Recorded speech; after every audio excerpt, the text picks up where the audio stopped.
Hi everyone, today we are going to discuss another machine learning algorithm, that is decision tree.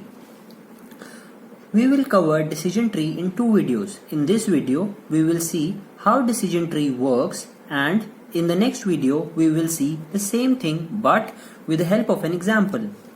As the name suggests, this algorithm solves a given problem by constructing a tree. Now the question is, can it be any tree? The answer to this question is yes, it can be any tree.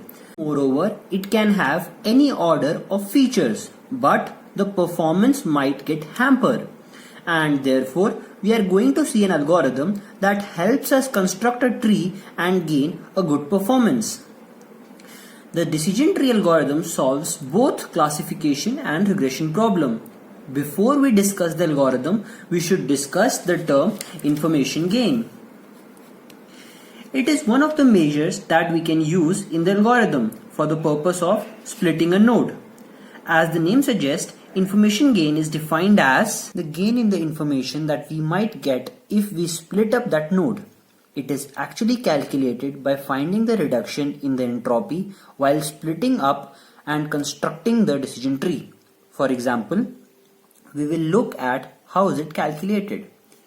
We had a node A which got split into node B and node C. Now we will say that the information gain is defined as the entropy that was before the split, that is at node A, minus entropy after the split, that is combined entropy of node B and node C. We will discuss about entropy in the next video with an example. Here we can say that higher the information gain, more entropy has been reduced.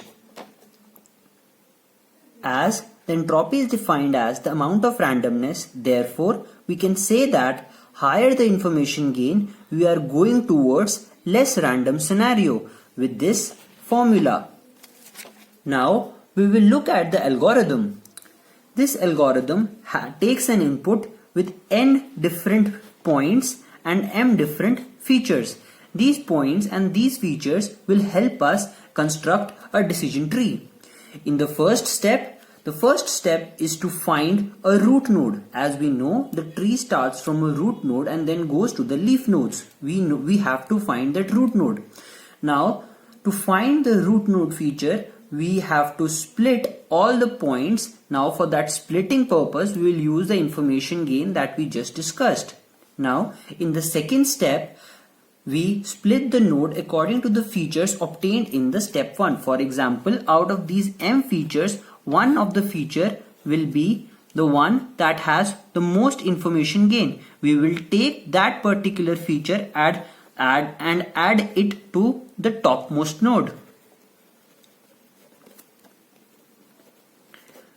which we call it as a root node. Now we will split that node according to the feature that we get, that is one of the feature that we have got, into the right node and the left node, considering the feature had a binary choice. For example, we'll have a root node and a left node and a right node. Now this feature is the feature that has the most information gain.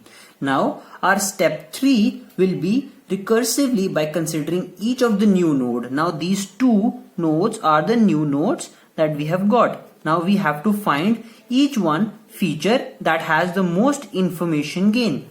Now we do recursively this step and repeat from step 1 until each of them are either a leaf node containing one example or has all the examples of the same class. In computer science terms, we call that as a pure node. We will discuss this algorithm with the help of an example in the next video. Thank you.